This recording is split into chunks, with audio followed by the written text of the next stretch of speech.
ela não distingue autor e partícipe.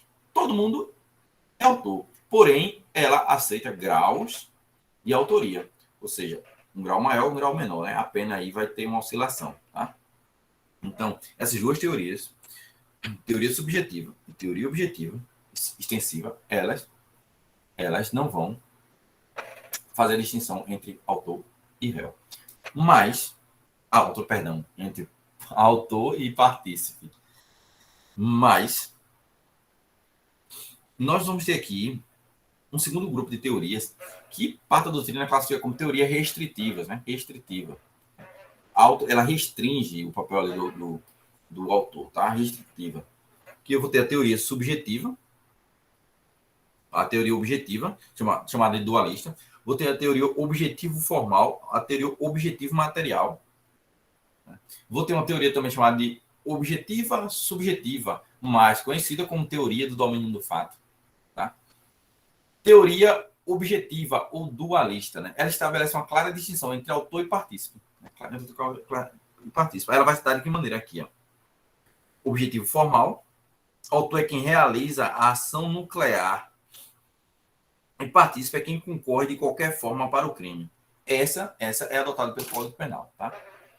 E é a preferida por parte da jurisprudência porque ela, de maneira mais segura, mais clara, ela consegue diferenciar, ela consegue distinguir quem é autor e quem é partícipe. Ela vai fazer isso, tá? Bem. Mas eu não entendi quando ele disse autor é quem realiza a ação nuclear. Eu não entendi, não. Cara, tá dizendo o seguinte, que autor é aquele que realiza o verbo do tipo penal. O verbo do tipo penal. Esse é o autor.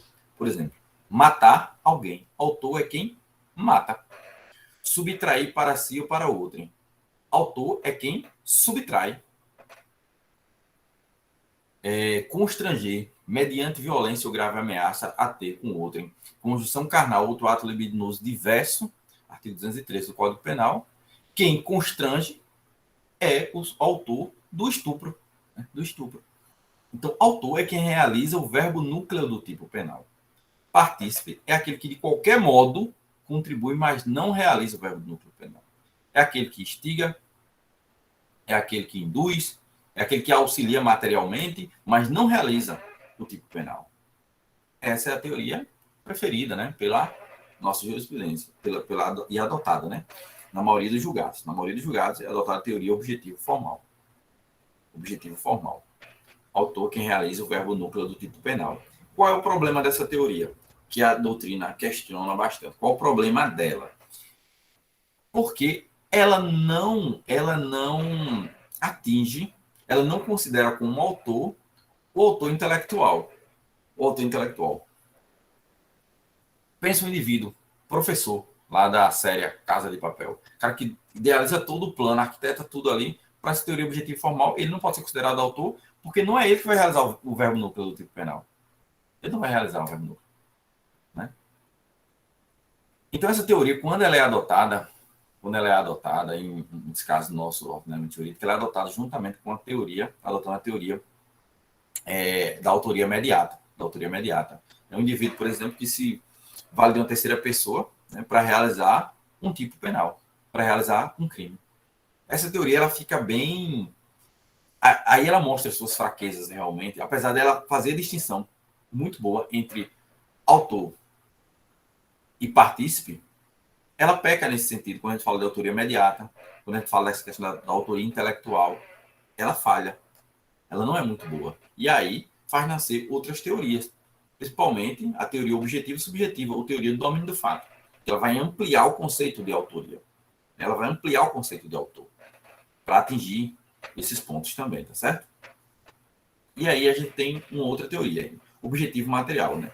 Que o autor é quem contribui objetivamente de forma mais efetiva para a ocorrência do resultado, não necessariamente praticando a ação nuclear típica. E partícipe, por outro lado, é o concorrente menos relevante para o desdobramento causal, ainda que sua conduta consiste na realização do núcleo do tipo. Ora, a gente vai ter que ver, para essa teoria aqui, objetivo material, a gente vai ter que ver na prática. Se o cara, a contribuição dele, a conduta dele, ela é relevância para o resultado ou não. Essa teoria também não é preferida, não é adotada. Então, por enquanto, guarde no seu coração teoria objetivo formal. Teoria objetivo formal. Autor é quem realiza o verbo núcleo do tipo. Partícipe é aquele que colabora de qualquer modo, de qualquer forma, sem realizar o tipo penal. Autor é quem subtrai no crime de furto. Autor é quem subtrai a coisa ali móvel. Partícipe é quem, de alguma forma, auxilia, sem realizar o verbo núcleo do tipo penal. Certo? Teoria do domínio do fato. Ou teoria objetivo-subjetiva. Também é chamada assim. Tá? Para a teoria do domínio do fato, autor é aquele que detém o controle sobre o resultado do crime, domínio sobre as ações ou condutas. E partícipe será aquele que, embora colabore dolosamente para o alcance do resultado, não exerce domínio sobre a ação. E aí nós temos desdobramento. Tá? Qual o desdobramento? O alargamento do conceito de autor, segundo a teoria do domínio do fato. Nós temos o autor propriamente dito, que é aquele que realiza o núcleo do tipo penal. Eu tenho um autor intelectual, que é aquele que planeja a empreitada criminosa. Perceba que, em relação à teoria objetivo formal, ela já consegue, sim, abordar, ela já consegue, sim, alcançar o autor intelectual. Tá? E o autor indireto ou mediato é aquele que se vale de outra pessoa como instrumento de crime, chamado homem de trás, né? No caso da coação moral irresistível, que a gente já falou, né? Na aula passada, inclusive, sobre coação moral irresistível, e na obediência hierárquica. Certo? São exemplos. Existem outros, sim, mas trouxe esses exemplos que eu acho suficiente para a gente compreender. Isso. Ou então perceba que o autor, segundo a teoria do domínio do fato, é aquele cara que ele vai ter o domínio da ação, ele vai ter o domínio da ação, né? Ele vai ter o domínio da conduta, ele vai ter o domínio funcional, né, da sua parte, né, na empreitada criminosa. Tá? Então, pegando a teoria do domínio do fato, o indivíduo que planeja, que arquiteta todo o crime, no caso lá, o professor da Casa do Papel, de Casa do Papel, né? Da série. É um ótimo exemplo, tá? Ele vai ter o domínio ali, toda ação, ele vai conseguir planejar tudo, ele planeja tudo, ele tem aquele domínio. Ele pode dizer, ó, agora vocês, em determinado momento, vocês subtraem determinada coisa, vocês não matem determinada pessoa, ele tem um domínio. Então, ele vai ser autor, muito embora ele não realize a subtração, muito embora ele, se fosse caso mandar matar uma pessoa, ele não estaria realizando o verbo matar, tá? Esse é um ponto. Esse é um ponto. Ele também tem se você for segundo essa teoria, nós temos também um indivíduo que tem um domínio funcional ali, né, da sua ação, que é relevante para a configuração do delito. Pensem, um indivíduo que se reúne, diz, vamos roubar, vamos furtar ali um caixa eletrônico. Aí um diz, você vai ser o motorista, você chega, deixa a gente, fica lá na frente esperando, já pronto para dar fuga. Você vai ser o cara que vai colocar as dinamites para explodir e eu vou lá e vou subtrair a grana. Então perceba que tanto o indivíduo, para essa teoria, que levou o indivíduo até o local para realizar a explosão do caixa eletrônico, que ia dar fuga, o indivíduo que colocou a dinamite para explodir o caixa e o indivíduo que subtraiu a coisa, todos são autores. Todos são autores para a prática para a prática dessa subtração, né, do furto do caixa eletrônico. Não deu para entender isso aí? Anderson, essa teoria já foi adotada? Já sim. Nós adotamos a teoria do domínio do fato, principalmente naquela ação penal 470 do mensalão. O STF adotou a teoria do domínio do fato, tá? Domínio do fato. Porque nesses crimes que envolvem a organização criminosa, tal, enfim, era muito difícil você punir os autores, né? Os cabeças ali, os líderes, com base na teoria objetivo formal. Por quê? Autor, para a teoria objetivo formal, é quem realiza o verbo núcleo do tipo penal. Tá? Mas não é o cara que vai lá pegar o dedo da corrupção. Não é o cara, não é ele que lava o dinheiro pessoalmente. Né? Não é o cara que realiza o verbo núcleo. Tá? Mas aí, adotando a teoria do domínio do fato, o objetivo subjetivo, como alguns preferem, a gente vai ver que o cara lá, o cabeça vai ser autor. Por quê? Porque ele tem um domínio funcional do fato. Ele tem um domínio ali da ação. Certo? Ele é o senhor do fato. E antes que eu passe para ler essa jurisprudência aqui para você, eu quero que você tenha uma coisa. Pega aqui o pulo do gato agora. Lembra quando a gente começou a falar de teoria geral do crime? Por isso que eu queria bater com você direitinho ali, estudar direitinho os estratos da teoria analítica de crime. Quando eu falei da conduta, eu falei da evolução Eu não falei da evolução da conduta? Falei, ó, nós temos a conduta no causalismo, nós temos a conduta no neocausalismo, ou neocantismo, né? Neocantismo. Nós temos conduta à luz da teoria finalista da ação, né? O finalismo da ação Hans Welser, de Hans Welser, como eu estou falando de teoria finalista, essa teoria aqui do domínio de fato, ela aparece nas mesmas críticas que surgiu lá, né, com a teoria finalista. Ou seja, a teoria do domínio do fato, ela só é aplicada para os crimes dolosos. Cara, anota isso aí. Pronto, você vai anotar isso, tá? Anota isso. Caneta na mão, anota isso. Por favor, parece que eu estou vendo na sua prova. Isso eu já vou dizer logo. É a questão 9, letra B. Letra B. Anote aí. Olha só, brincadeira à parte. Vejam só. A teoria do domínio de fato, ela só é aplicável aos crimes dolosos, né? Dolosos. Por quê? Não tem como você dominar finalisticamente uma ação e um crime culposo. O resultado é involuntário no crime culposo. Então, como é que você vai dominar um resultado involuntário? Não faz sentido. Não faz sentido. Então, guarda isso. Questãozinha de prova vai estar lá lindinho para você. Tá? Vai estar bonitinho para você. Né? A teoria do domínio do fato é aplicada somente para os crimes dolosos. Certinho ou erradinho? Certinho. Isso é adotado nos crimes dolosos. Certo? Beleza? Ó, uma outra coisa aqui que eu trouxe para vocês. 2 julgados, tá? Importantíssimo, tá? A teoria do domínio do fato não permite isoladamente que se faça uma acusação pela prática de qualquer crime, eis que a imputação deve ser acompanhada da devida descrição, no seu plano fático, do nexo de causalidade entre a conduta e o resultado delituoso. Ou seja, eu não posso pegar, eu enquanto MP, por exemplo, promotor, não posso denunciar um indivíduo e dizer, ó, ele é autor do crime porque ele é o diretor da empresa. Não posso. Ele é o diretor da empresa, ele tem a obrigação, ele tem um domínio aqui do que acontece, ele tem poder, ele tem um poder para dar ordens aqui. Então, ele é o autor. Ele é o autor desse delito. Não posso fazer isso.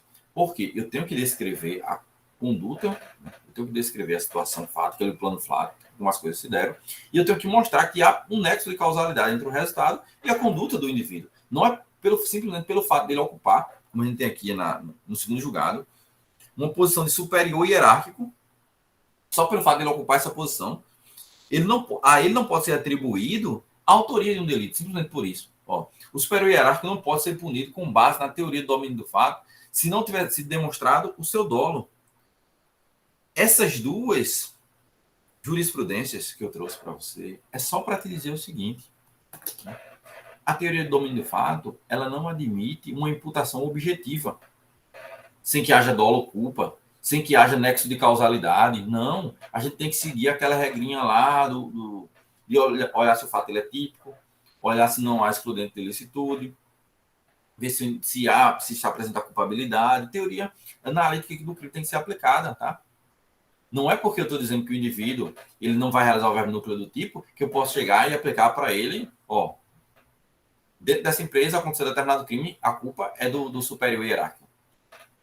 Isso não pode acontecer, tá? No caso aqui, do julgado aqui, simplesmente foi um crime fiscal, né? Vários crimes fiscais de desvio de tributos, enfim. A diretora da empresa não recolheu, a empresa não tem recolhido os devidos tributos e o MP resolveu denunciar, né? E aí acusou a diretora como sendo responsável pela fraude ali fiscal, porque ela era simplesmente a diretora. E o STJ rechaçou essa ideia e o STF também, em um outro julgado, também rechaçou a ideia de você atribuir a autoria de um delito a um indivíduo sem que houvesse dolo ou culpa, né? Ou seja, o nosso direito ele não admite a responsabilidade penal objetiva. Não se admite a responsabilidade penal objetiva. E a teoria do domínio do fato ela não pode se vir por si só com um único elemento para imputar alguém à prática de um delito. Certo? Vamos verticalizar aqui algumas coisas, tá? Quero que vocês guardem. Ó, não se admite coautoria nos crimes de mão própria. Anderson, cara, eu lembro que isso foi assunto das primeiras aulas, classificação de crime. Você falou do crime próprio, crime de mão própria. Lembra que eu falei, vai ser importante a gente saber isso lá para frente, para a gente entender alguns assuntos. Pronto, chegou a hora. Tá? Crime próprio é aquele que exige uma qualidade específica de um agente, tá? Ele exige uma qualidade específica. Por exemplo, crime lá de peculato exige que o indivíduo seja funcionário público, certo? Alguns crimes, por exemplo, militares, exige que o indivíduo tenha qualidade ali militar. Somente, e aí, o pessoal vai fazer o CFO amanhã. Já desejo boa sorte e muito sucesso. O crime de mão própria, diferente do crime próprio, ou do crime propriamente militar, como tem lá a classificação, né, Tamara? Mas olha só, o crime de mão própria é aquele que existe uma qualidade personalíssima do agente. Só ele pode cometer aquele delito. Por exemplo, o crime de falso testemunho. A regra é crime de falso testemunho. O crime de falso testemunho, só que pode cometer é a testemunha, né? O indivíduo está sendo ouvido ali, tentou, tal, fez o juramento, e aí, se ele cometer falso testemunho, ele pode cometer. Eu não posso cometer no lugar dele. O irmão não pode cometer no lugar dele, né? Então, não cabe com a autoria. E aí eu trago algumas informações para a gente aprofundar isso. Primeiro ponto, que a doutrina traz uma exceção, né? Que é a falsa perícia, que é limite com a autoria. Por quê? Mais de um perito pode assinar o mesmo laudo. Mais de um perito pode assinar o mesmo laudo falso. E aí vou cometer o crime de falsa perícia em coautoria, tá? Só que, pense bem. Se eu estou falando do crime de mão própria, que existe uma qualidade excepcional, claro, se eu digo que ninguém pode cometer o falso testemunho no lugar de determinada pessoa, é porque eu estou adotando a teoria objetivo formal, que autor é quem realiza o verbo núcleo do tipo.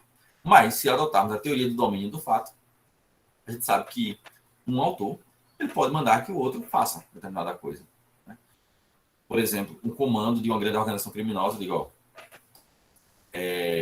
você vai dar o seguinte depoimento, esse. Você vai dizer isso. Se é falso ou não, não interessa, eu quero que você diga isso. E aí o indivíduo vai lá e vai cometer falso testemunho. Ora, se eu adoto aqui a teoria do domínio do fato, os dois indivíduos, tanto quem deu a ordem, quanto aquele indivíduo que executou, os dois irão cometer esse delito, né? De falso testemunho. Mas eu estou aqui aprofundando para uma prova oral, para uma prova dissertativa. Numa prova objetiva, se cai dizendo, no crime de mão própria não cabe coautoria, marca que não cabe, que não cabe, tá? Coautoria, muito embora haja repercussões na prática, né? Então, via de regra, crime de mão própria não cabe coautoria. Tá? Pode caber ali uma participação? Pode. Por exemplo, o advogado pode induzir a testemunha a mentir, né? A cometer o falso testemunho. Ela pode induzir, aí eu tenho o quê? A autoria e a participação. Né? Então, eu tenho um concurso mediante participação. Muito embora haja um julgado específico do STF aceitando uma hipótese de coautoria nisso aqui, né? Nesse caso. Então, tem essas repercussões que a gente possa discutir numa prova oral, que a gente possa discutir numa prova dissertativa. Tá? Mas a regra é que eu quero que você saiba para uma prova objetiva é essa. Não se admite coautoria nos crimes de mão própria. Certo? Segundo ponto para a gente verticalizar aqui. É dominante o entendimento de que a autoria imediata não se coaduna com os crimes culposos, pois o resultado nesse é involuntário. Cara, eu não posso ter uma autoria imediata, aquele cara de trás, né?